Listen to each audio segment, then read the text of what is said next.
47 slaps, live television, 2 million witnesses. She was 7 months pregnant when her husband's mistress attacked her on camera. And her husband, he stood there protecting the other woman, not his wife. But what nobody knew that day would change everything. The woman being humiliated. She wasn't just a victim. She was the owner of the entire station, the cameras, the paychecks, everything. They thought they were destroying her. They had no idea they'd just woken up the wrong woman. Hit like if you're ready for this story. Drop a comment if you think she should show them who's boss. And subscribe because this revenge is legendary. Let's begin. The security footage would later be analyzed frame by frame, 4 camera angles, 2,300,000 live viewers, 47 slaps. But in that moment, all Margot Harper could process was the sound. Crack, crack, crack. Each impact echoed through Studio B like a gunshot. The lights burned white hot above her. Margot's hands moved instinctively to her belly. 7 months pregnant, the baby kicked hard against her palm. Sensing something was terribly wrong, Delilah Cross stood over her, trembling with rage. The anchor's perfectly styled blonde hair had come loose. Mascara streaked down her cheeks. Her hand swung again. "You think you can just exist in his world?" Delilah screamed. "You think you deserve any of this?" Margot tried to stand. Another slap sent her back into the guest chair. The studio audience sat frozen, 150 people watching in horrified silence. Someone gasped. A woman in the front row covered her mouth. Camera 3 was still rolling. The red light blinked steadily. Live television. They were on live television. Margot counted the slaps because her brain needed something to hold on to. 8, 9, 10. The baby kicked frantically now. She wrapped both arms around her stomach, trying to protect what mattered most. "Delilah, stop." The floor director finally moved, but he was 20 feet away. Then Bryce appeared. Margot's husband rushed onto the set. Thank God. He would stop this. He would protect her. But Bryce didn't grab Delilah's arms. He didn't step between them. Instead, he placed his hands gently on Delilah's shoulders and spoke in a voice so soft it barely registered over the chaos. "Delilah, calm down," Bryce said. This isn't the way.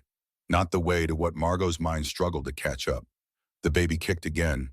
14, 15, 16. She needs to know the truth, Delilah sobbed. She needs to know she's ruining everything. I know, Bryce murmured. His back was to Margot. He was facing Delilah, comforting her. But not like this. The truth hit harder than any slap. Bryce wasn't surprised. He wasn't confused or angry. He was trying to calm Delilah down the way you calm someone you know, someone you care about. Security finally arrived. 2 men in black uniforms grabbed Delilah's arms. She fought them, her designer heel catching on the carpet. "You don't belong in his world." "Honey," Delilah screamed over her shoulder as they dragged her toward the wings. "You never did." The studio fell silent. 150 audience members stared. The cameras stared. Bryce stared, his face carefully arranged into shock and concern. But his eyes told a different story. His eyes were calculating. Margot's face burned. Left cheek, right cheek, her forehead where one slap had landed too high. She tasted blood from her split lip. "Cut to commercial," someone yelled. "Cut, cut, cut." The red light on camera 3 blinked off. The spell broke. People rushed forward. The show's host appeared with tissues. A production assistant brought water. "Miss Harper, are you okay? Is the baby okay?" The host knelt beside Margot's chair. "I'm fine," Margot heard herself say. Her voice sounded underwater. "The baby's moving. We're fine." But they weren't fine. Nothing was fine, because Margot had just learned something crucial in front of 2 million viewers. Her husband had chosen to protect another woman instead of his pregnant wife. And somehow, watching it happen, she already knew this wasn't the worst betrayal. This was just the beginning. Bryce finally looked at her. He knelt down, taking her hand. His palm was warm and steady, just like always.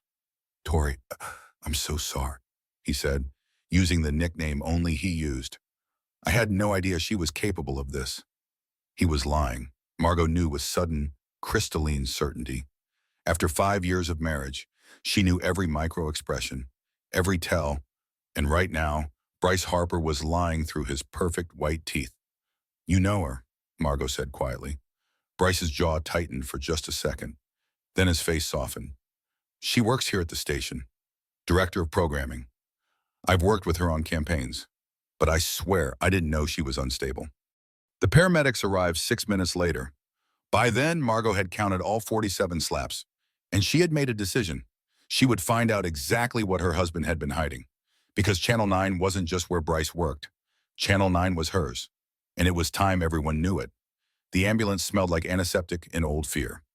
Margot lay on the stretcher while a young paramedic checked the baby's heartbeat with a portable monitor. "Strong and steady," the paramedic said. 145 beats per minute. That's perfect." Bryce rode with her, holding her hand. His thumb rubbed small circles on her wrist. The gesture was familiar, comforting. It had always made her feel safe. Now it made her skin crawl. Margot finally looked at her phone. The screen was cracked. She must have dropped it during the attack. 247 missed calls. Her text messages had exploded. Ruth had called 30 times. Patricia, her assistant, had texted 112 messages. And there were texts from Bryce's number. Messages he had sent while standing next to her in the studio. But there was another thread. A forwarded conversation from Opal. Messages between Bryce and someone named D.C. Delilah Cross. Margot's hands shook as she opened the thread. Delilah. "I can't do this anymore. I'm telling her today." Bryce, "No, not yet. Give me time." Delilah. "Time for what you said you'd leave her after the baby came." "That was the plan." Bryce, "The plan hasn't changed. But we have to be strategic. If she finds out now, she'll make everything difficult." Delilah. "Do you even care? She deserves to know the truth." Bryce, "It's complicated. She's my wife, the mother of my child. I have responsibilities." Delilah. "And what am I?" "Just some fun on the side, Bryce. You know you're more than that. You know what we have is real." The messages went on, hundreds of them spanning 14 months. Since Margot was 3 months pregnant, Opal had added a note at the top. "I've been sitting on this for 2 weeks. Couldn't decide if I should tell you. After today, I have no doubts. I'm sorry, Margot, I'm so sorry." The ambulance hit a pothole. Margot's stomach lurched. Or maybe that was just the nausea. The recognition, the truth settling into her bones like ice. Bryce had been having an affair with Delilah for over a year, and he had known she was going to attack Margot today. Maybe not the slapping specifically, but he had known Delilah was at her breaking point, and he had let Margot walk into that studio anyway. "Margot," Bryce's voice pulled her back. "You okay? You look pale." "Just tired," she said. Her voice came out flat and empty. At the hospital, they put her in a private room. The emergency department buzzed with activity. A child cried somewhere down the hall. Machines beeped. Shoes squeaked on linoleum. Dr. Martinez was a woman in her 50s with gray hair pulled back in a tight bun. She examined Margot's face carefully, checked her reflexes, monitored the baby's heartbeat for 20 minutes. "The baby is perfectly fine," Dr. Martinez said. "Strong heartbeat, good movement. You have facial contusions, a split lip, bruising that will get worse over the next few days." She paused. "But you know all this already." "Yes," Margot said. Dr. Martinez gave her a long look, the kind that said she had seen this before. In exam rooms late at night, in whispered consultations, in the eyes of women who had been hurt by people who claimed to love them. "I need to document everything for the police report," Dr. Martinez said. "They'll want photos and a detailed account. Is that okay?" "Yes." "And I need to ask, do you feel safe going home?" Margot almost laughed. Safe. What a ridiculous word. She had been assaulted by her husband's mistress on live television. Her private pain was now public entertainment. But yes, physically she was safe. Bryce would never hit her. He didn't need to. He had other ways of destroying her. "I'm safe," Margot said. After the doctor left, Margot sat alone in the exam room. Someone had given her a hospital gown. Her navy dress was in a plastic bag marked evidence. The police would want it. She touched her face carefully. Her left cheek was swollen. Her lip was split and puffy. She looked like she had been in a fight, which, she supposed, she had. The door burst open. Ruth rushed in, still wearing her nurse scrubs from her shift at the children's hospital across town. Her dark hair was pulled back, no makeup, eyes red from crying. "Oh God, Margot!" Ruth's voice cracked. She crossed the room and wrapped Margot in a careful hug. "I've been calling for hours. Are you okay? Is the baby okay?" "We're fine," Margot said. Then her voice broke. "We're both fine. You're not fine. That psycho attacked you on live television." Ruth pulled back, studying Margot's face. "Where's Bryce? Please tell me he's here." "He was here. I sent him away." "Good." Ruth sat in the chair beside the bed. "I've been telling you for a year something was wrong. I've been telling you he was acting different, distant." "You saw it," Margot said quietly. "I saw it. I didn't want to believe it. Didn't want to accuse him without proof. But yeah, I saw it." Ruth took Margot's hand. "What are you going to do?" Margot looked at her best friend. Ruth had been there through everything. College, her father's death, the wedding, the pregnancy. Ruth knew her better than anyone. "I'm going to destroy him," Margot said softly. "I'm going to take everything he thinks he has, everything he thinks he built, and I'm going to watch him realize he never had any of it to begin with." Ruth leaned forward. "How?" Margot smiled. It hurt her split lip, but she smiled anyway. "Because Channel 9 isn't his world," Margot said. "It's mine. It always has been." Margot's father had died 3 years ago. Heart attack at 62. Too young. Too sudden. He had been in his office at Channel 9 when it happened. The station he had built from nothing over 30 years. Kenneth Harper had been larger than life. Loud, generous, brilliant.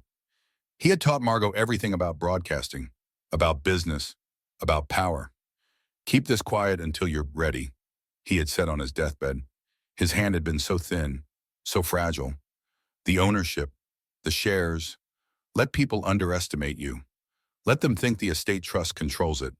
But when the time comes, kiddo, you take what's yours."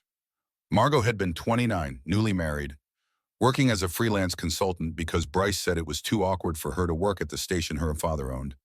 She had been young, naive, in love. She had listened to Bryce, but her father had been smart. The ownership documents were airtight. 64% of Channel 9's shares went directly to Victoria Margaret Harper. Not to a trust, not to a board, to her personally. 4 people in the entire world knew the truth. Fletcher Grant, the general manager, Sterling Webb, her father's lawyer, Opal Bennett, her assistant, and Kenneth Harper. Now 3 years in the grave. Now it was time everyone else found out. 3 days after the attack, Margot sat in Sterling's office. The lawyer was 58, silver-haired, with the bearing of someone who had spent decades in courtrooms. "I've pulled everything," Sterling said, spreading documents across his massive desk.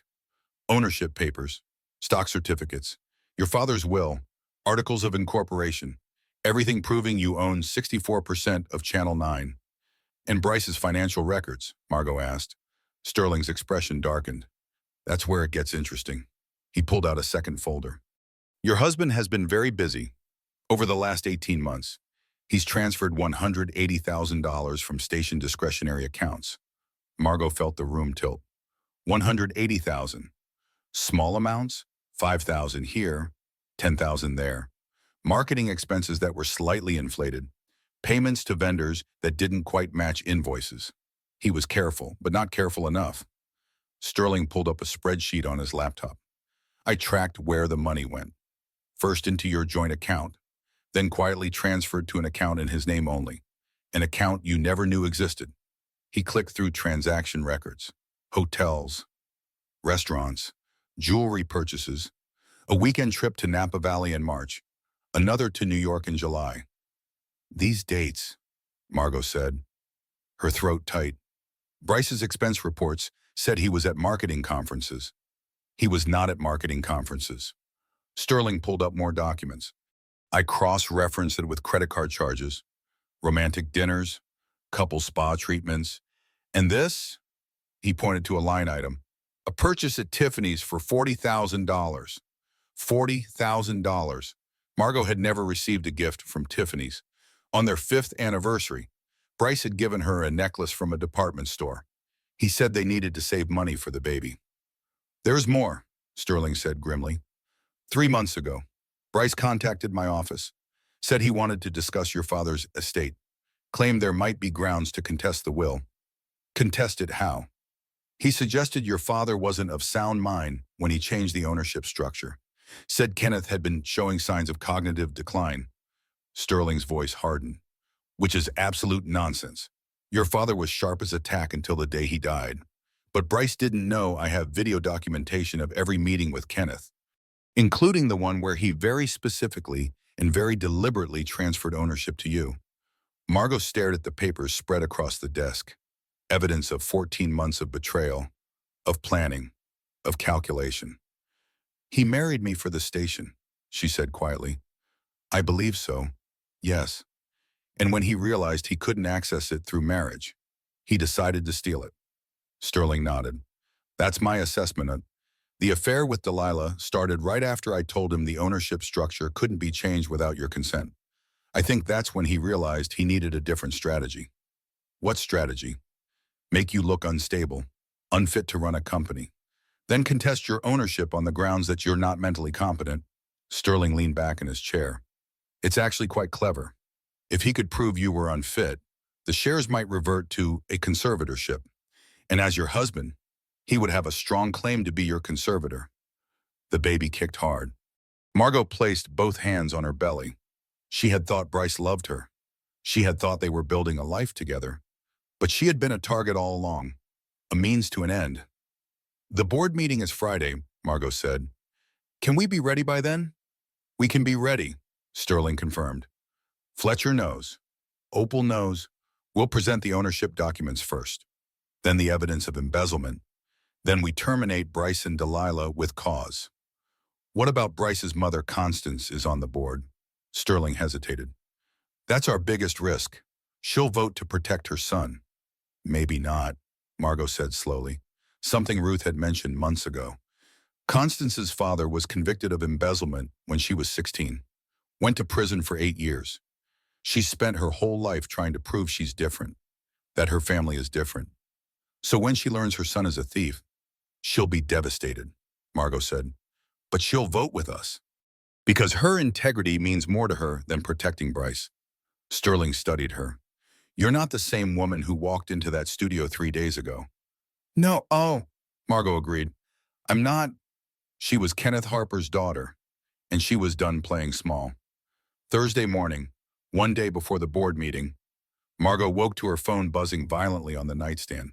Ruth was calling. "Turn on the news," Ruth said without preamble.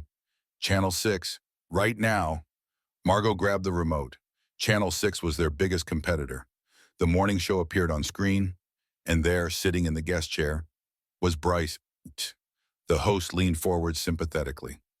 "Thank you for coming on, Mr. Harper. I know this must be incredibly difficult." "It is," Bryce said. He looked tired, concerned, the devoted husband. "But I felt I needed to speak out, to set the record straight about what's really happening."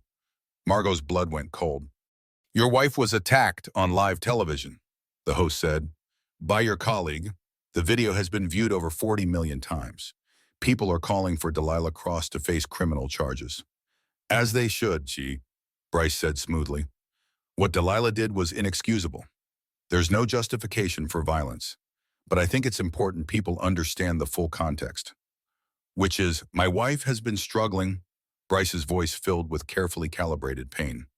"Since her father's death 3 years ago, she's been convinced she owns Channel 9, that the station is hers.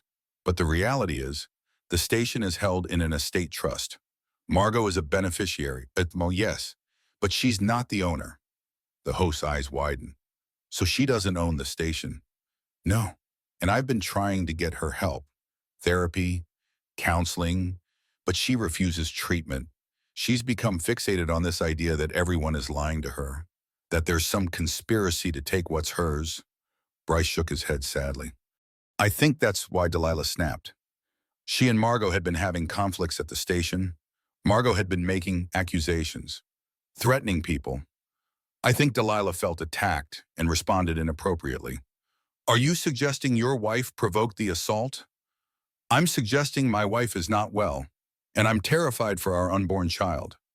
Margot stared at the screen in disbelief.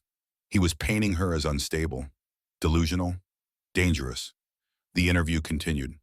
Bryce wiped his eyes, talked about how much he loved Margot, how he just wanted her to get help, how he feared for their baby's safety if she didn't accept treatment. By the time it ended, social media had exploded. Twitter was trending Margot Harper, but not in support. The comments were brutal. Rich woman playing victim. She provoked that attack for sympathy. Mentally ill and pregnant, someone needs to protect that baby. Margot's phone rang again. Opal this time. Have you seen it? Opal asked. I'm watching now. Fletcher just called. He's been terminated. Effective immediately. The room spun. What? The board held an emergency meeting this morning. They voted to remove him. The new interim general manager is Jared Brennan. Jared Brennan, Bryce's college roommate, the man who had been best man at their wedding. The board meeting tomorrow, Margot said. Can we still hold it? I don't know. Jared controls the agenda now. And Margot, Opal's voice shook. I'm scared. Bryce is playing this perfectly. He's making you look crazy. If people believe him, they won't believe anything you say at the board meeting. They'll think you're having some kind of mental breakdown. After they hung up, Margot sat in her empty house. Bryce had stayed at a hotel last night, giving her space. He'd said, more likely planning his next move. She pulled up the interview again, watched Bryce's performance. The concerned husband, the worried father. The man trying to protect his mentally ill wife from herself. It was brilliant, absolutely brilliant. Because now, when Margot revealed her ownership at the board meeting, everyone would think it was a delusion, a fantasy. The ramblings of an unstable woman who couldn't accept that her father's empire was gone. Bryce had beaten her to the punch, and he had done it in the most public way possible. Her phone buzzed. A text from Sterling. Sterling, well, we have a problem. Call me immediately. Margot called. Constance has filed an emergency injunction, Sterling said without greeting. She's challenging your ownership documents. On what grounds?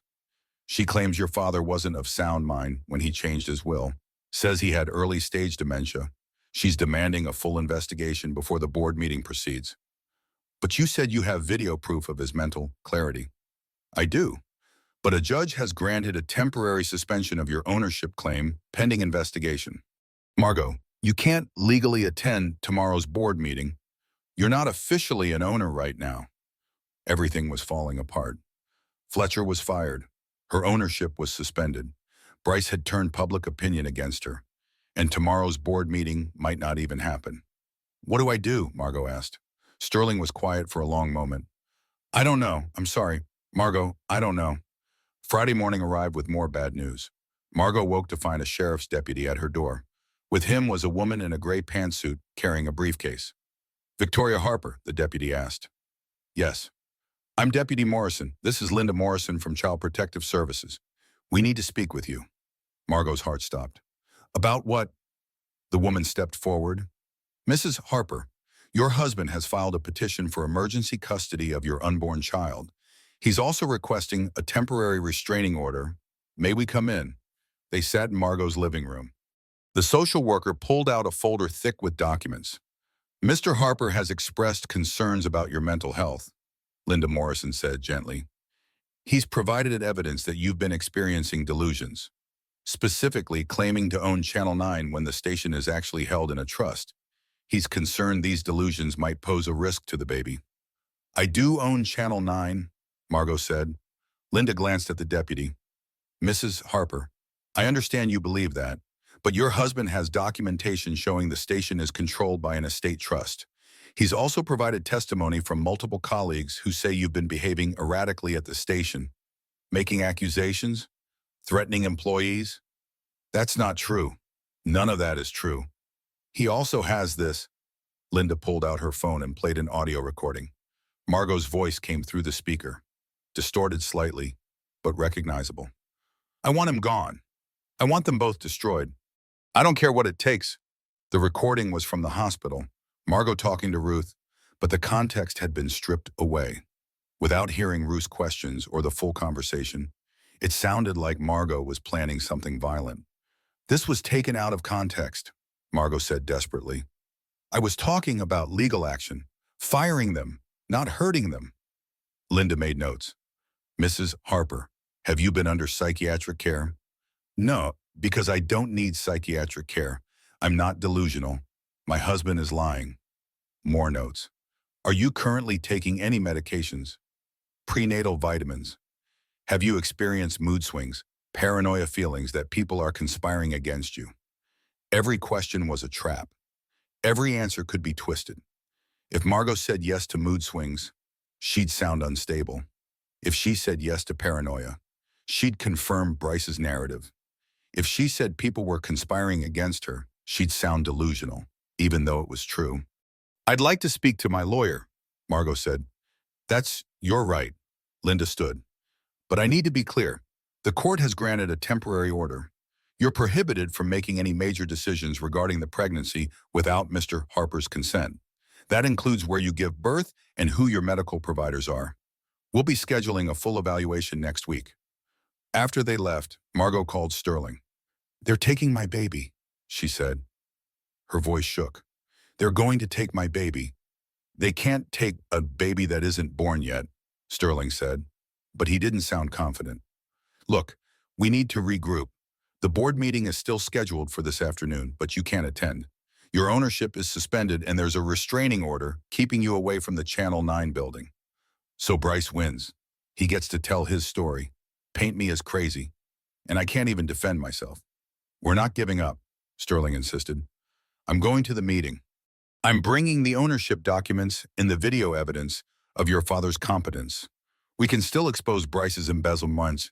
We can still fight this. But Margot heard the doubt in his voice.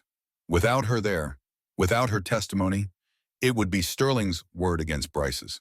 And Bryce had spent the last 24 hours convincing the world that Margot was mentally ill. After hanging up, Margot sat in her living room. The house felt enormous and empty. She placed both hands on her belly.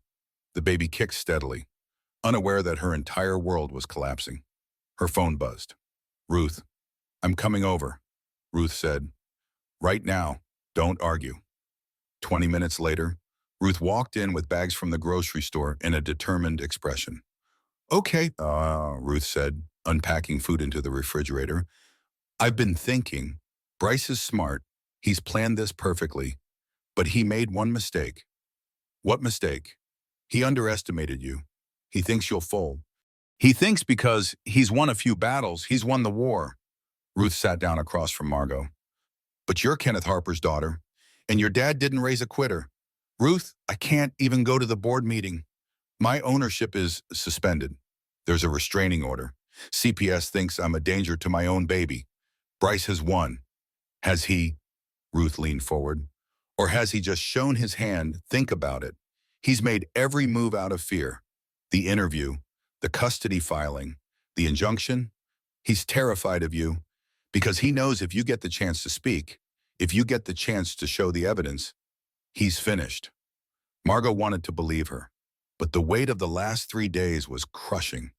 I don't know what to do, Margot admitted. Then let's figure it out together. They spent the next hour going through everything. The ownership documents, the financial records, the text messages between Bryce and Delilah, all the evidence Sterling had compiled.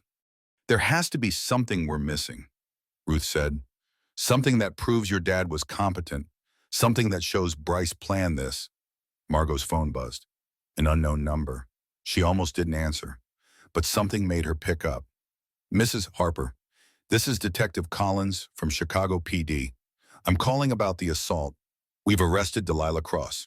She's being charged with aggravated assault. I wanted to let you know we're also investigating other aspects of the case. Other aspects. Miss Cross made some interesting statements during her interview. She claims your husband promised to leave you after the baby was born. She also mentioned financial arrangements, money he was giving her.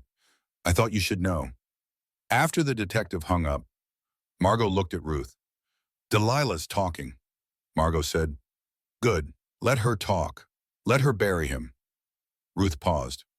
But Margot, we need something more, something definitive. Something that proves Bryce planned all of this from the beginning. Margot's mind raced, then stopped. My father's lake house. What about it? Bryce never went there. He said it was too far, too rustic. He hated it. Margot stood. But my dad loved that place. If he was going to hide something, if he was going to leave me evidence, it would be there, Ruth finished. They looked at each other. How far is it? Ruth asked. 2 hours. Then what are we waiting for?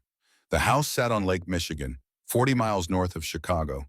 Kenneth Harper had bought it 30 years ago, back when he was building Channel 9 from nothing. A weathered cabin with a stone fireplace and a view of endless water. Margot hadn't been here since her father's funeral. The key was still in the same place, under the loose stone by the front steps. Inside, everything was exactly as Kenneth had left it. Books on the shelves, coffee mug on the counter, a light layer of dust over everything. Where do we start? Ruth asked. His office? Upstairs. The office overlooked the lake. Kenneth's desk dominated the room, covered with papers and files. But Margot walked past it to the bookshelf. He kept a safe, Margot said, behind the photo of my mom. She removed the framed picture. The safe was small, set into the wall. She entered the combination, her mother's birthday. The safe opened. Inside were 3 items, a thick folder, a small video camera, and a letter with Margot's name on it. She opened the letter first. Kiddo, she read aloud. If you're reading this, it means you've figured out that someone's trying to take what's yours. I'm sorry I can't be there to help, but I can give you weapons. The folder has financial records going back 5 years. Everything you need to run the station. The video camera has recordings. I made them after they diagnosed the dementia. I knew someone might try to use it against me. Against you. Watch the videos. Show them to Sterling. And remember, you're stronger than you know. You're my daughter. You can handle anything. Love. Dad. Margot's eyes filled with tears. Ruth squeezed her shoulder. Let's watch the videos, Ruth said gently. They sat on the floor and turned on the camera. The first recording was dated 3 years ago, 6 months before Kenneth died. Kenneth appeared on the screen. He looked older, tired, but his eyes were clear. Today is March 15th, Kenneth said to the camera. I'm recording this because I've been diagnosed with early-stage dementia. I want to document that I'm currently of sound mind, that I understand what I'm doing, that I'm making conscious, deliberate choices about my estate. He held up documents. These are the ownership papers for Channel 9. I'm transferring 64% of shares directly to my daughter, Victoria Margaret Harper. I'm doing this because she's brilliant, because she understands broadcasting, because the station should stay in the family. Not because I'm confused or mentally incompetent, but because it's the right thing to do. The next several videos showed Kenneth meeting with Sterling, with doctors, with witnesses. Each time, he stated clearly that he understood what he was doing, that he was mentally competent, that the ownership transfer was his deliberate choice. Then came a video dated 18 months ago, 6 months before Bryce and Delilah's affair started. Kenneth was in this same office, but he wasn't alone. A man sat across from him, young, handsome, confident. Bryce, I appreciate you coming out here, Bryce, Kenneth said on the video. I know it's a long drive. Of course. Kenneth, you said you wanted to discuss the station's future. I do. Specifically, Margot's role. Kenneth leaned forward. She's been working as a consultant, keeping a low profile, but eventually she'll take over as owner, and I want to make sure you're prepared for that. Well, Bryce's expression changed slightly. I thought the station was in an estate trust. No, it goes directly to Margot. That's a big responsibility. Are you sure she's ready? I mean, with respect, she doesn't have much operational experience, and emotionally, she's still grieving her mother. Maybe it would be better to put the shares in a trust. Let a board manage things. I could help coordinate, make sure the station runs smoothly while Margot finds her footing. Kenneth's eyes narrowed. You mean you would manage it? I just mean Margot doesn't need the burden right now. We're planning to start a family. She'll have enough on her plate. What she does or doesn't need isn't your decision. Bryce, it's hers. Bryce's face hardened. With all due respect, Sir, I'm her husband. I know what's best for my wife. Do you quiet? Kenneth stood. Because from where I'm sitting, you seem more interested in controlling the station than supporting my daughter. So let me be very clear. Channel 9 belongs to Margot, not to you, not to a board, to her. And if you have a problem with that, you can get out of my house. The video ended there. Margot and Ruth sat in stunned silence. He knew, Margot whispered. My dad knew exactly what Bryce was. And Bryce knew he couldn't access the station through marriage, Ruth said. So he started looking for other ways. The affair, the embezzlement, making you look incompetent. This has been his plan for 18 months. Margot rewound the video, watched Bryce's face when Kenneth said the station belonged to her. The flash of anger, the calculation. This wasn't a man who fell out of love. This was a man executing a strategy. We need to get these to Sterling, Margot said. Right now. But her phone was ringing. Sterling. The board meeting just ended, Sterling said. His voice was strange, tight. What happened? Bryce presented his case first, showed them your text to Ruth, played the audio recording. He's painting you as mentally unstable, dangerous. Constance backed him up, said the injunction was necessary to protect the family's interests. Margot's heart sank. So we lost. Not exactly, and I showed them the financial records, the embezzlement evidence. Several board members were shocked. They want a full investigation. That's good, right? It would be, except Bryce had an answer for that too. He claims you fabricated the financial records, that this is part of your delusion, that you're so convinced everyone is stealing from you that you've created false evidence. But the bank records are real. They can verify them and they will. But that takes time. And in the meantime, Bryce is still employed, still in control. He's proposed that he take over as interim general manager until this situation is resolved. No, Sterling, you can't let that happen. I didn't. The vote was tied, 4-4, so nothing's been decided. There's going to be another meeting on Monday. But Margot, I'm going to be honest. Without you there to testify, without you able to prove you're not mentally ill, I don't think we can win this. After Sterling hung up, Margot looked at the video camera in her hands. We have proof, she said. We have everything we need, but I can't use it because there's a restraining order keeping me out of the station. And even if I could, no one would believe me because Bryce has convinced everyone I'm crazy. Ruth stood and walked to the window. She stared out at the lake for a long moment. Then don't go to the station, Ruth said finally. What? Don't go to the station. Don't play with their mom. Don't wait for permission. Ruth turned around. Bryce went on Channel 6 to tell his story. So you go on Channel 6, or Channel 11, or any station that will listen. You release the videos publicly. You bypass the board entirely and take your case directly to the people. Sterling will say that's a bad idea. That it could hurt us legally. Sterling isn't the one whose baby is being threatened. Sterling isn't the one being called crazy on national television. Ruth crossed to Margot. Your father said you're stronger than you know. So prove it. Stop defending yourself and go on offense. Margot looked down at the video camera, at her father's recordings, at the proof that Kenneth Harper had been fully competent, that he had chosen her deliberately, that Bryce had been planning this betrayal for over a year. She thought about the 47 slaps, about 2 million people watching her humiliation, about Bryce protecting Delilah instead of her. Okay, Margot said. Let's do it. Channel 11 was a smaller station, scrappier than Channel 9. Their evening news anchor was a woman named Georgia Price. Tough, no nonsense, respected. Ruth called Georgia directly. They had worked together years ago at the hospital on a medical story. I'll do it, Georgia said after Ruth explained the situation. But Margot, you know this will be nuclear. Once those videos are public, there's no taking them back. Bryce will retaliate. Let him, Margot said. They filmed the interview that afternoon. Margot sat in the studio, 7 months pregnant, her face still bruised from the attack. The injuries had faded to yellow and green, but they were still visible. She wore a simple blue dress, no makeup to hide the damage. Mrs. Harper, Georgia began, your husband gave an interview yesterday claiming you're mentally ill.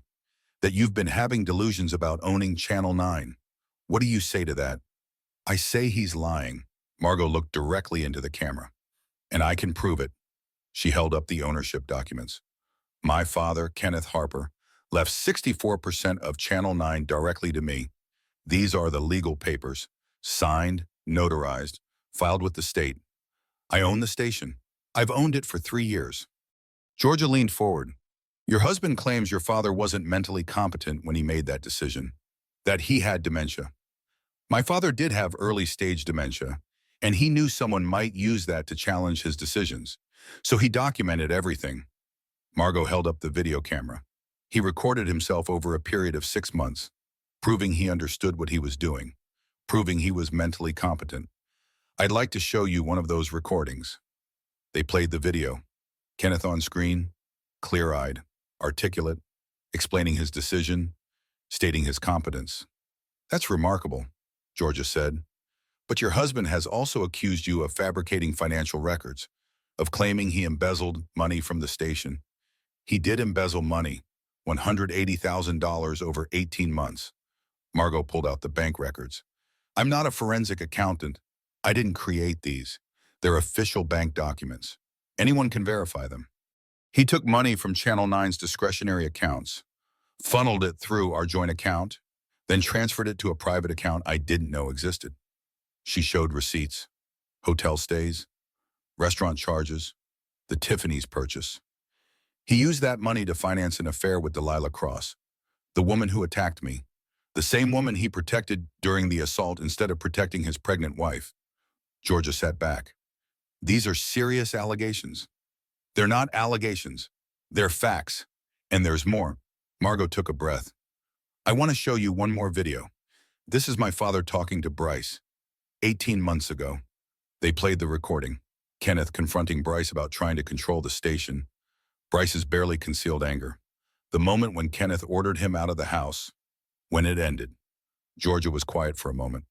So your husband has been planning this for 18 months, she said finally. Yes. He married me thinking he could access my inheritance. When he realized he couldn't, he started stealing. When that wasn't enough, he started an affair. And when I was about to discover everything, he launched a preemptive strike. He's trying to paint me as mentally ill so he can take control of the station through a conservatorship. That's an incredible accusation. It's the truth, and I have proof. Margot looked into the camera again. I'm 7 months pregnant. My face is still bruised from being attacked on live television. My husband let that attack happen. He stood there and comforted the woman who was hurting me.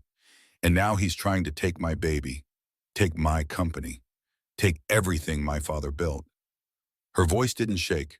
She didn't cry. She just stated the facts. Clear, direct, undeniable. So I'm not asking for sympathy. Margot continued. I'm not asking people to feel sorry for me. I'm just asking for the truth to be heard. That's all. The truth. And the interview aired at 6 that evening. Within an hour, it had been uploaded to YouTube. Within 2 hours, it had 2 million views. By 8 o'clock, it had 10 million views. By midnight, 50 million. The comments were overwhelming. She has receipts. She has video. She has everything. Her father knew someone would try to pull this. He protected her. The way she looked at the camera, that's not a crazy person. That's a woman telling the truth. Bryce Harper is finished. Sterling called at 9 o'clock. Margot, what did you do? I told the truth.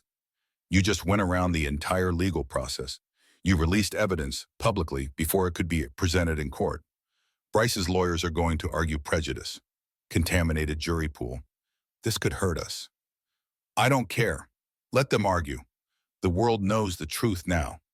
At 10 o'clock, Channel 9 issued a statement.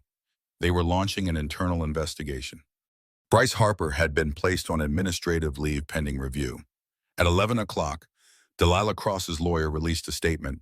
His client was cooperating with police. She confirmed the affair, confirmed the financial arrangements, said Bryce had promised to leave Margot after the baby was born. At midnight, Margot's phone rang. An unknown number. Mrs. Harper, this is Judge Morrison. I'm the judge who granted the temporary custody order. I've seen your interview. I'm scheduling an emergency hearing for tomorrow morning at 9. I want both you and Mr. Harper there, and I want to see all of this evidence." After she hung up, Margot looked at Ruth. "Tomorrow morning," she said then. "This ends tomorrow morning." Ruth smiled. "Get some sleep. You're going to need your strength." But Margot didn't sleep. She sat in her father's study, surrounded by his books and his memories. She thought about the 47 slaps, about 3 years of hiding her power, about letting Bryce diminish her because she thought that's what love looked like. She had been so wrong. Love didn't look like silence. It didn't look like making yourself small. It looked like standing up, speaking truth, fighting for what mattered. And tomorrow, she would fight. The courthouse was surrounded by media, cameras everywhere, reporters shouting questions. Margot walked up the steps with Sterling and Ruth flanking her. She wore a navy dress, her hair pulled back. She looked tired, but she looked strong. Bryce was already inside with his lawyer. He didn't look at her when she entered the courtroom. Judge Morrison was a woman in her 60s with steel gray hair and sharp eyes. She called the hearing to order. "Mr. Harper," the judge began, "you filed for emergency custody of an unborn child. You claimed Mrs. Harper was mentally incompetent, that she was a danger to herself and the baby. Is that correct?" "Yes, Your Honor," Bryce's lawyer said. "My client has been deeply concerned about his wife's mental state.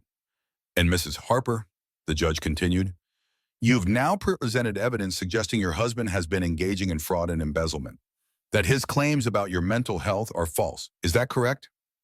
"Yes, Your Honor," Sterling said. All right. I've watched Mrs. Harper's interview. I've reviewed the videos she provided. I've looked at the financial records. And I have some questions." The judge looked at Bryce. "Mr. Harper, did you transfer $180,000 from Channel 9's accounts as Mrs. Harper claims?" Bryce's lawyer stood. "Your Honor, those financial records are under dispute. We believe they may have been fabricated." "They're not fabricated," Sterling said. He handed a folder to the judge. "These are certified bank statements. Channel 9's accountants have verified them. The transfers happened. The only question is whether Harper authorized them." "I did authorize them," Bryce said suddenly. "They were legitimate business expenses. $40,000 at Tiffany's is a legitimate business expense." The judge asked. Bryce faltered. "That was a gift for a client." "Which client?" Silence. "Mr. Harper, I'm going to ask you directly. Have you been having an affair with Delilah Cross?" More silence. Then quietly, "Yes." "And did you use Channel 9's money to finance that affair?" Some of the expenses were." "It's complicated, Your Honor." "It's actually not complicated at all." The judge looked at the papers in front of her. "Mrs. Harper, I've also reviewed the videos your father made. In my assessment, Kenneth Harper was clearly competent when he transferred ownership to you. The dementia diagnosis doesn't change that. He took extraordinary steps to document his mental clarity. Any challenge to the ownership would fail." Margot felt her chest loosen. Finally, someone was listening. "However," the judge continued, "I'm still concerned about the custody issue. Mr. Harper claims you made threats, that you said you wanted him and Miss Cross destroyed. That recording is troubling." "Your Honor," Margot said. "May I address that?" "Go ahead." "The recording was taken out of context. I was talking to my best friend about taking legal action, about firing them from the station, not about hurting them physically. I was angry. I'd just been attacked on live television. My husband had betrayed me, but I never threatened violence." "Can anyone corroborate that?" Ruth stood. "I can, Your Honor. I'm Ruth Calloway. I'm the person Margot was talking to. The full conversation was about legal strategy, about the board meeting, about justice, not revenge." The judge made notes. "Mr. Harper, I'm deeply troubled by your actions. You've admitted to an affair. You've admitted to financial impropriety. You've made serious allegations about your wife's mental health that appear to be unfounded. And you filed for custody of a child that isn't born yet, which is highly unusual." Bryce's lawyer stood again. "Your Honor, my client is concerned for his child's welfare." Is he Or is he concerned about losing access to his wife's assets? The judge looked at Bryce. Because from where I'm sitting, this looks like a calculated attempt to gain control of Channel 9 through a conservatorship. You couldn't access it through marriage, so you're trying to access it by having your wife declared incompetent. That's not true, Christian, Bryce said, but his voice lacked conviction. Here's what I'm going to do, the judge said. First, I'm dissolving the temporary custody order. There's no evidence Mrs. Harper is a danger to herself or the baby. Second, I'm dissolving the restraining order. Mrs. Harper is free to go anywhere she chooses, including Channel 9. Third, I'm ordering a full forensic audit of Channel 9's finances. If embezzlement is confirmed, Mr. Harper, you'll face criminal charges. Bryce's face went white. And fourth, the judge continued, I'm going to suggest that you two seek mediation regarding your marriage. But that's up to you, Yekefidambermeister. This court doesn't handle a divorce, just custody. And right now, there's no custody issue because the baby hasn't been born. When the baby is born, we can revisit visitation and support. But Mrs. Harper, you have full autonomy until then. She banged her gavel. This hearing is adjourned. Margot walked out of the courtroom in a daze. The media swarmed her. She ignored them. Ruth guided her to the car. You won, Ruth said. Margot, you won. Not yet, Margot said. The board meeting is Monday. That's when I really win. Monday morning, Margot walked into Channel 9 for the first time in 10 days. Security recognized her. Let her pass without question. Opal met her at the elevator. Everyone's here, Opal said. All 8 board members. Fletcher's back. Sterling is ready. And Margot, they're on your side. After your interview, after the judge's ruling, they know Bryce lied. The boardroom was on the top floor, floor-to-ceiling windows overlooking Chicago. Margot had been in this room 100 times as a child, sitting in the corner while her father worked, watching him build something remarkable. Now it was hers to protect. She walked in. 8 faces turned toward her.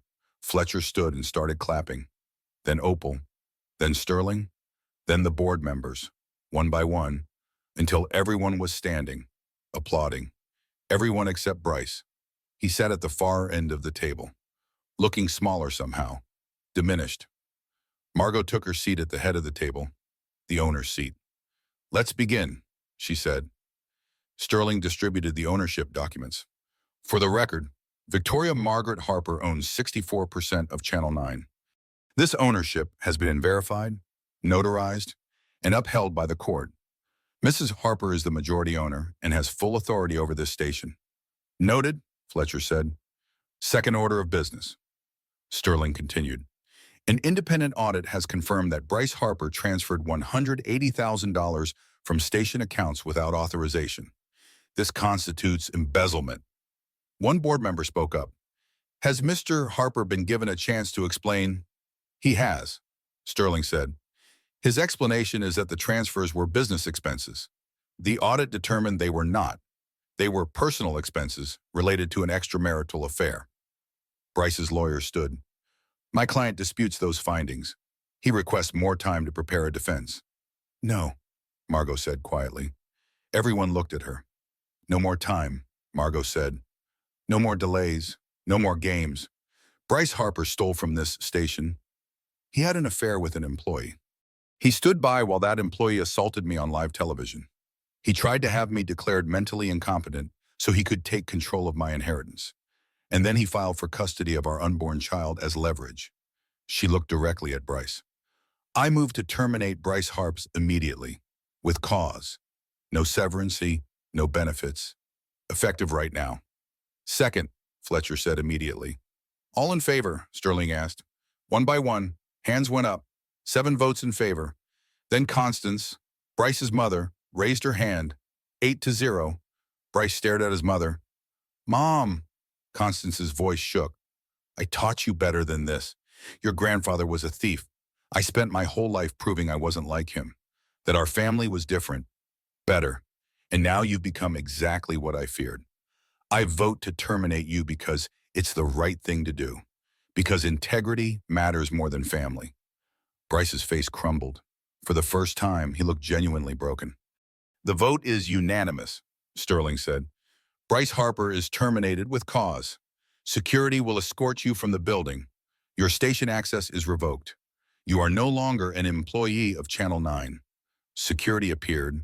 They took Bryce's badge, his phone, his laptop. He stood slowly. You're making a mistake, Bryce said, looking at Margot. You'll regret this. No, Margot said. I'll regret trusting you. I'll regret marrying you. But I'll never regret standing up for myself. They walked him out. The door closed. The boardroom was silent. Then Fletcher spoke.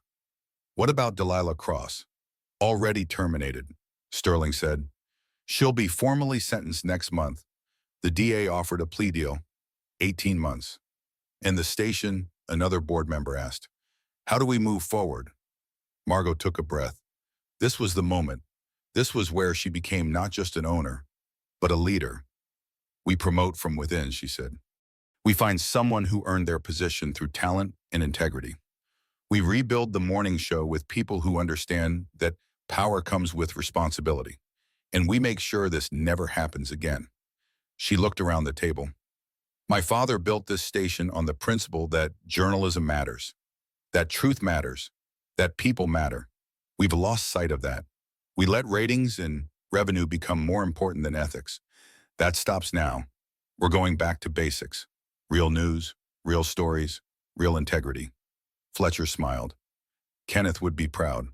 I hope so, Margot said, because I'm not just running his station, I'm continuing his legacy. And that's a responsibility I take very seriously. The meeting continued for another hour. They discussed budgets and programming and staffing, but the hard part was over. The truth was out. The battle was won. When everyone left, Margot sat alone in the boardroom. She looked out at Chicago, her city, her father's city. Her station, her phone buzzed. A text from Ruth. Ruth, how did it go, Margot? We won, 8-0. He's gone. Ruth, I'm proud of you. Your dad would be proud of you. Margot smiled. Then she placed both hands on her belly. The baby kicked steadily, strong and persistent. We did it, Emma, Margot whispered to her daughter. We did it. The magazine hit newsstands on a Tuesday, broadcasting today. The headline read, Power Behind the Screen, Margot Harper's Revolution at Channel 9. Inside was a 12-page spread, photos of Margot in the studio, in the control room, at her desk, and one photo that would become iconic of the way Margot holding 6-week-old Emma, both of them looking at the camera with the same fierce, intelligent gaze. The article detailed everything. The assault, the betrayal, the fight to claim her inheritance. Channel 9's transformation under her leadership. The numbers were impressive. The station had climbed from 4th place to 2nd in the market. Employee satisfaction was at an all-time high. They had won 3 regional Emmy nominations. But what Margot was most proud of was the new initiative, the Survivors Fund, a program providing legal support and financial assistance to victims of workplace assault and abuse. She hung the magazine cover in the hallway outside her office, right next to the photo of her father on Channel 9's opening day 30 years ago. Fletcher stopped by her office that afternoon. Emma was asleep in a carrier, and Margot was reviewing contracts. The advertisers are back, Fletcher said. We're fully booked through the end of the year. Good. And the new morning anchor is working out well. Ruth said you knew her. I did. She left journalism after being harassed by a producer at another station. I gave her a second chance. Fletcher smiled. Your father used to say everyone deserves a second chance. He did, sometimes even a third. Margot looked at Emma. Has there been any word from Bryce? His lawyer contacted Sterling. The embezzlement trial is next month. His lawyer wants to negotiate a plea deal. What are the terms? 3 years probation, full restitution, and he's requesting limited supervised visitation with Emma. Margot was quiet for a long moment. This was the question she'd been wrestling with for months. Bryce had betrayed her in every possible way. He had tried to destroy her, take everything she had, but he was also Emma's father. Tell Sterling to accept the visitation request, Margot said finally. Supervised, 2 hours a week, at a neutral location. Emma deserves to know her father, even a flawed one. That's generous. It's not generous, it's right, Emma didn't choose her parents. She didn't ask for any of this. But she deserves the chance to have a relationship with both of us. After Fletcher left, Margot picked up Emma and walked to the window. Chicago stretched out below them. Gray and silver and endless. You're going to grow up knowing something important, Margot said to her daughter. You're going to know that women can own companies, that we can raise babies and run businesses, that we can be powerful and loving and fierce all at once. Emma made a small sound. Not quite a word, but close. Margot smiled. Your great-grandfather built something remarkable, and now it's yours. When you're ready, when you're strong enough. But there's no rush, because I'm here, and I'm going to protect this legacy until you're ready to claim it. Her phone buzzed. A message from Opal. Opal Channel 6 wants to do a follow-up interview. Should I schedule it? Margot, no. I'm done talking about the past. Let's focus on the future. She put the phone down. Emma was awake now, looking up at her with wide eyes. Kenneth Harper's eyes. People asked if Margot regretted marrying Bryce. Trusting him, loving him. She didn't. Because pain had a purpose if you let it teach you instead of destroy you. The 47 slaps hadn't broken her. They had woken her up, reminded her who she was, whose legacy she carried, what she was capable of when she stopped making herself small and started taking up the space she deserved. She thought about Delilah, serving her sentence, about Bryce, facing trial, about Constance, who had chosen integrity over family, about Ruth, who had refused to let Margot give up, about her father, who had protected her even from beyond the grave. All of them had played a part in this story. All of them had taught her something. But the most important lesson had come from herself, from the moment she decided to stop being a victim and start being a fighter. Sometimes, Margot said to Emma, the quietest voice becomes the loudest roar. Remember that, baby girl? When the world tries to make you small, you roar. You roar so loud they can't ignore you. Emma grabbed her finger. Held on tight, the grip was surprisingly strong. Outside, the city continued its endless dance. Inside Channel 9, people were working, creating, building, telling stories that mattered. And at the center of it all was Margot Harper. Not Kenneth's daughter anymore. Not Bryce's wife. Not a victim, or a secret, or a woman playing small. Just Margot, owner, mother, leader, survivor, unbreakable. The security footage from that morning in Studio B would live forever on the internet. 2,300,000 people had watched it happen, watched the 47 slaps, watched Bryce protect the wrong woman, watched Margot's humiliation broadcast to the world. But there was another video that had been watched even more. 500 million views and counting.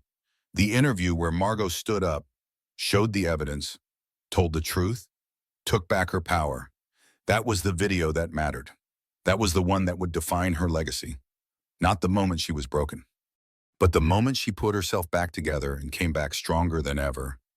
Margot looked at her reflection in the window.